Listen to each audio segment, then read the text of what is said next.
Well, I'm back in here on these hot white oaks down on the creek, running my heavy black widow, my 70-pound black widow, and running a timber shark with a bleeder.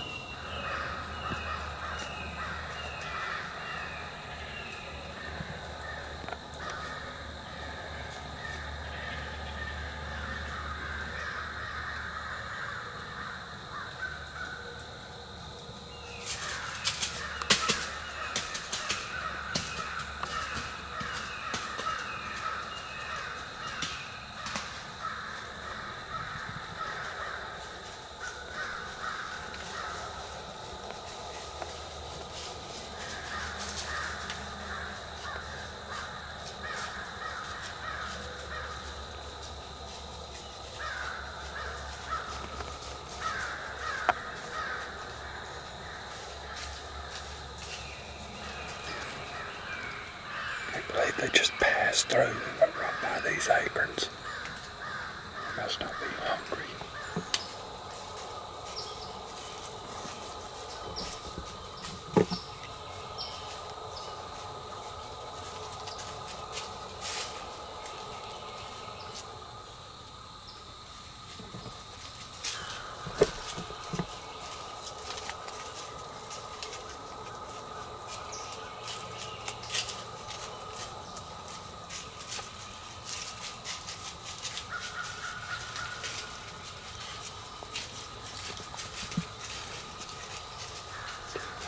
Snake pit.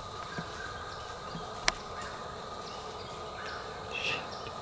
They wouldn't stop for nothing. She stopped one time to take a leak. That would have been perfect, but she was behind something.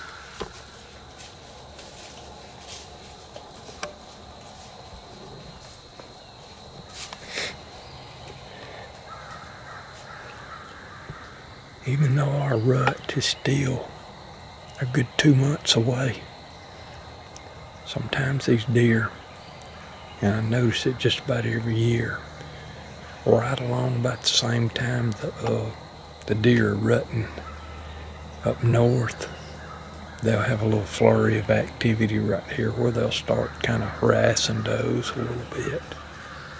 And I think that's what's happening this morning. Most does came through and they weren't interested in this food. They just pushed right through, and I came close to getting a shot, but I had a little hang up on my tab. These Black Widow Wilson tabs. Still hearing them deer run. They're right out there. The bucks are kind of harassing the does.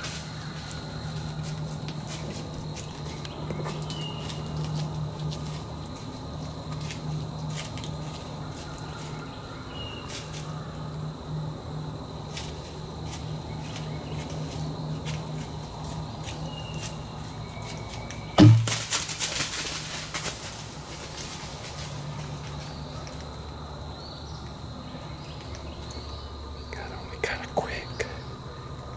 Shot just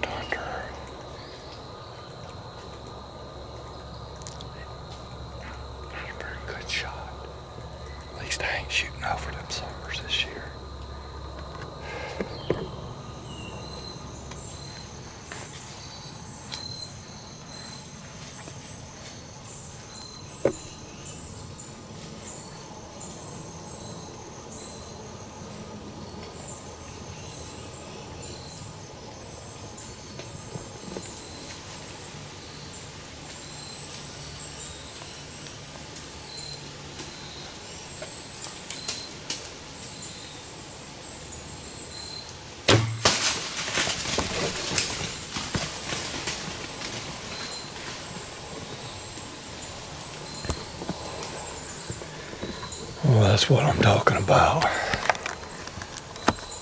Boy, howdy. I just ate that deer up. Made a good shot. I'd already missed earlier, and it just aggravates me to shoot high, so I held real low on that first deer and choop, right up under, and felt like I made a decent shot.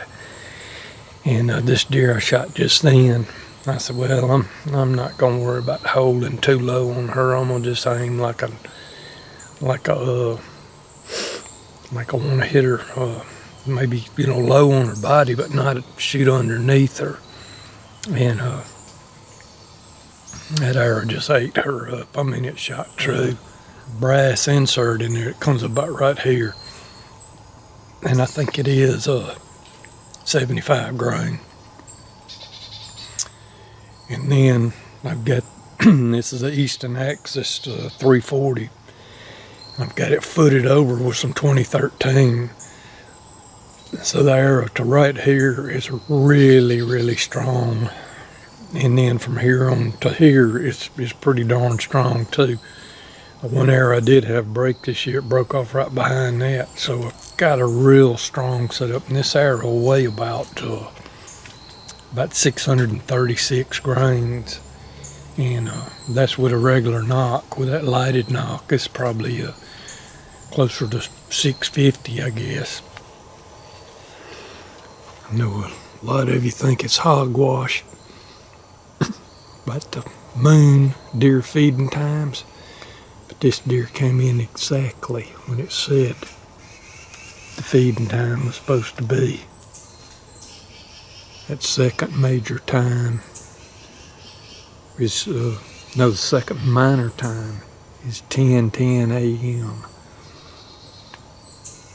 And I shot that deer about 10:10 a.m. Right, I just got down. And walking over here to get my first arrow. I see my second arrow, the one I killed the deer with, or shot the deer with. I thought it was laying down on the ground, but it was broke off. And oh goodness, I retained the bleeder.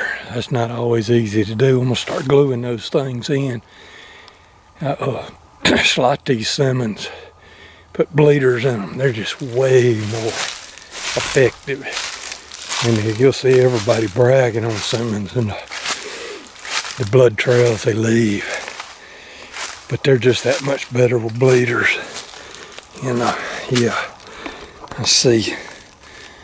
This arrow's pretty much coated with blood. I gotta get that knock off. And there's usually blood on the ground right where you hit them. See, I shot that one with a bleeder. Went in the ground about 2 inches of air in the ground, plus the broadhead. Alright, I'm gonna kind of show y'all the tracks in case y'all shoot whatever kind of broadhead you shoot, or shoot Simmons without the bleeders, and just kind of give you an idea. All hits are different, but anyway, I'm literally about less than 10 yards away from where I shot the deer, and probably more like 10 feet, and I'm starting to pick up good blood. There's good blood, it's probably a foot wide right there. Probably